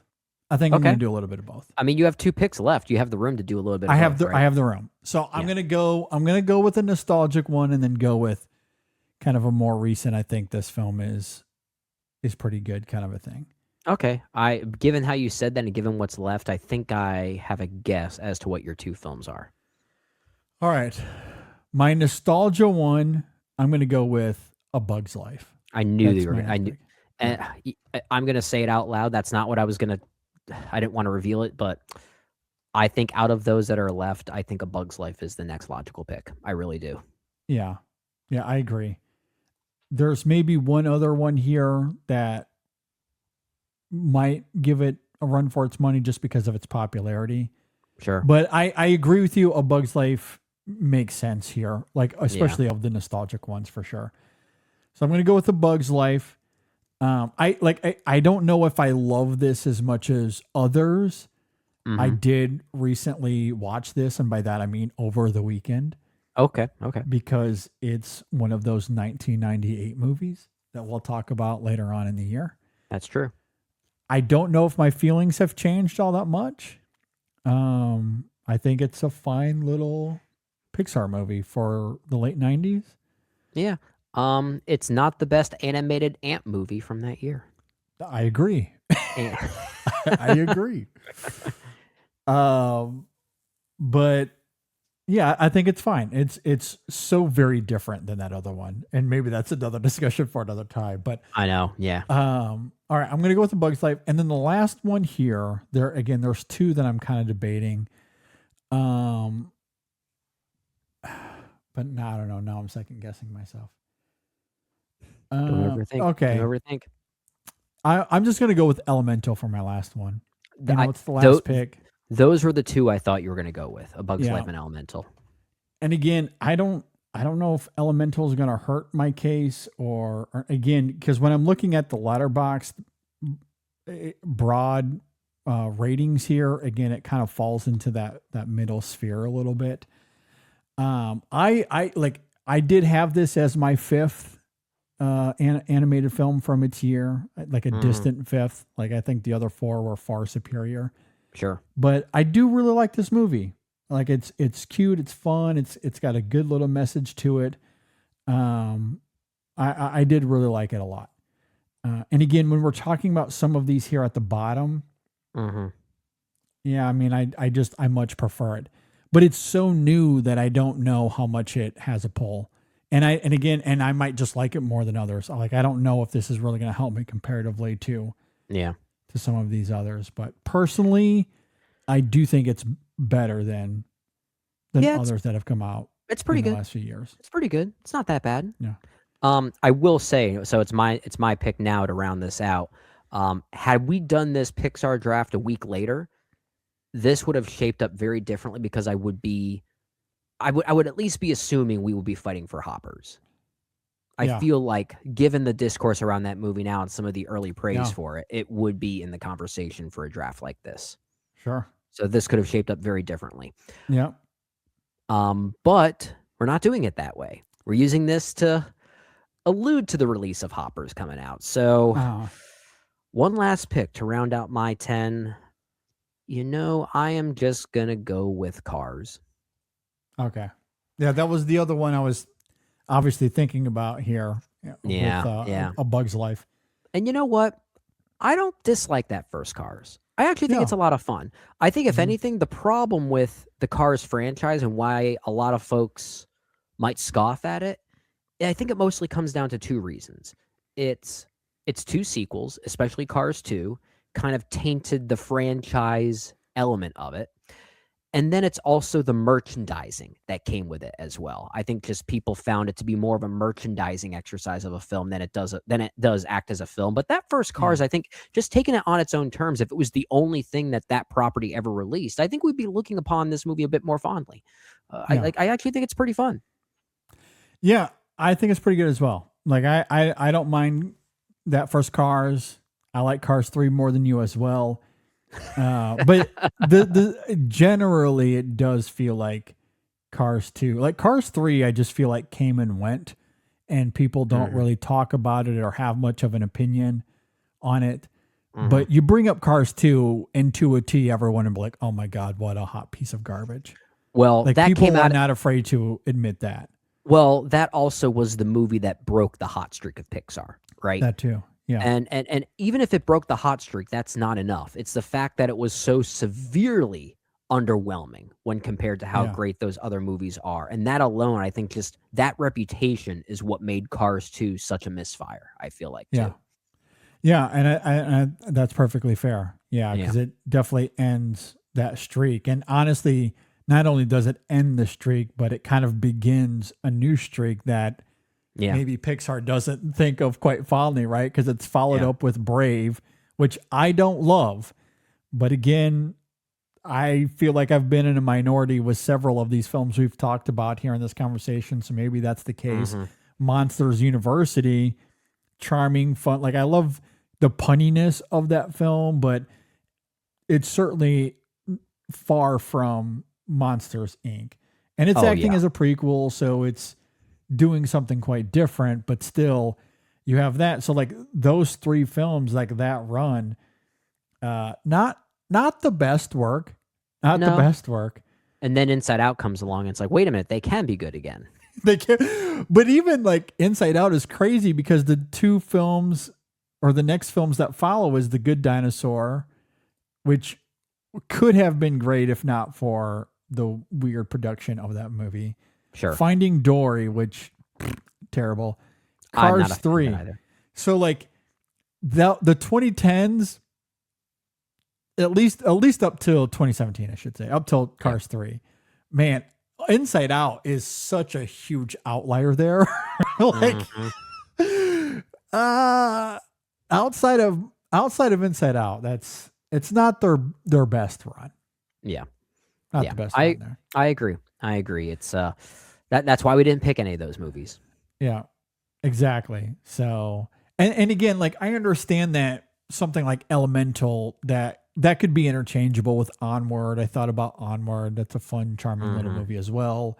Or maybe people do like something like Brave or Finding Dory. I don't love those movies. I am taking a bit of a gamble on Elemental, but I think it is far superior to those movies. For the most part, yeah. I think I might like Brave a little bit more. I don't hate Brave. I think it's middle of the road, but I think it has really strong elements. But I would certainly take Elemental. Yeah, exactly. But I would certainly take Elemental over Finding Dory and Toy Story 4. Yes. I really like Elemental a lot as well. I'm willing to admit that its plotting is a bit contrived at times, but I think as an immigrant tale and a love story, like it wears its emotions on its sleeve. And I think it's an affecting exploration of self-discovery. And I think it's a more works, I think, quite well. It's a more thematically rich movie when compared to some of these other lesser tier Pixar movies. I almost consider going with Onward to close out my 10, primarily because I thought about that too. Yeah, I don't care for Onward that much at all. That might even be very close to being bottom 5 Pixar for me, but it sticks the landing so well that I almost considered it. Yeah. I definitely prefer it to the Cars movies or Brave, Elio. Yeah. Okay. I like Onward. I don't know if I love it, but I certainly prefer it over those for sure. Yeah. One last thing I'll say here, just so we don't get too sidetracked, but I remember last year, was it last year when Elio came out? I don't even remember what year. Yeah, last year. It was last May. I remember sitting in the theater thinking like, hey, this is actually kind of good. And now it might be close to my least favorite Pixar movie. It's just, I haven't remembered a darn thing from it. It is in my bottom 5. Yeah. Yeah. Do we have the same least favorite Pixar film? Because I think we do. No, I feel like we've talked about this before. Oh yeah, we have. Like, I think you have Cars 2, right? No, I have Lightyear. Oh, then we do. That's my least favorite. Lightyear is far and yeah. away my least favorite of them all. Yeah, same. Okay. Yeah, that's just a huge disaster. Yeah, I agree. Huge disaster. At any rate, let's go through the list one more time. What are your 10 movies? My 10 movies include Toy Story 3, The Incredibles, Inside Out, Finding Nemo, Toy Story 2, Luca, Incredibles 2, Soul, Turning Red, and Cars. Those are my 10. All right, and I have WALL-E, Ratatouille, Toy Story, Up, Coco, Monsters, Inc., Toy Story 4, Inside Out 2, A Bug's Life, and Elemental. So again, let us know what you think of our lists.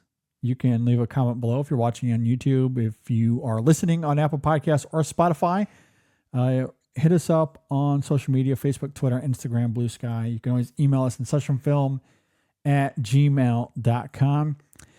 Before we get out of here, I do want to reiterate that for our reviews this week, we are going to have reviews of the zombie film We Bury the Dead. You know, we thought if we're going to forego Scream, we might as well include some sort of horror movie. Makes sense. And we decided to catch up with We Bury the Dead. So we'll have a review for that. And then we're also going to be having a conversation on how do you describe this? The dark comedy romantic movie Pillion? The movie with Alexander Skarsgård. That's basically what I say. Yes. Yeah. So we'll talk about Alexander Skarsgård, a little Harry Melling. Look forward to getting into that. So we're going to talk Pillion. We'll talk We Bury the Dead. Be on the lookout for that. A new Chasing the Gold this week as well. Shadon will break down the actor awards, how that affects the Oscars, as that's coming up, as we noted earlier. And there's going to be a new Women in Session at the end of the week as well. So you can be on the lookout for that. Always doing great work over there. With that said, be sure to subscribe to the show, like the video, all that fun stuff, or subscribe via Apple Podcasts, Spotify, however you listen. Subscribe to the show. Follow us on social media. If you want to support the show, patreon.com/InSession Film. We do have a game plan for VIP bonus content moving forward. So we are going to be implementing that here pretty soon. So we're going to be having more consistent VIP bonus content. So if you want to subscribe there, patreon.com/InSession Film is where you can support us there. You can also become a member on the YouTube channel or Apple Podcast VIP as well. All those instructions, the instructions for all that, you can find at InSessionFilm.com as well. With that said, Brendan, am I missing anything? I don't think so. I know we had this episode, tailored to the release of Hoppers, but looks like a pretty interesting weekend at the movies because we also have Maggie Gyllenhaal's The Bride to contend with. Very excited for that. Yeah, we've been excited for that for a while. Long time. I hear it might be a disaster, but maybe an interesting disaster, and that's all I'm here for. I mean, I feel like you could have chalked that up when that first trailer arrived. Oh yeah. It's like this looks like an messy, ambitious mess. Yeah. Yeah, exactly. I think that's what alerted us to that movie to begin with. So. Oh yeah, we have we ever done a top 5 on movies that are just interesting failures? Because I think that would be a fun one. Maybe we've talked about that a lot over the years. So who knows? Yeah. It's very possible. Yeah. So it'd be a good topic if we haven't done it yet. Indeed. All right. Well, with all that said, thanks for listening, everybody. Make sure you stay tuned for our reviews this week. Chasing the Old Women in Session. Busy week as always. Thanks for listening. We'll see you guys next time on the InSession Film Podcast.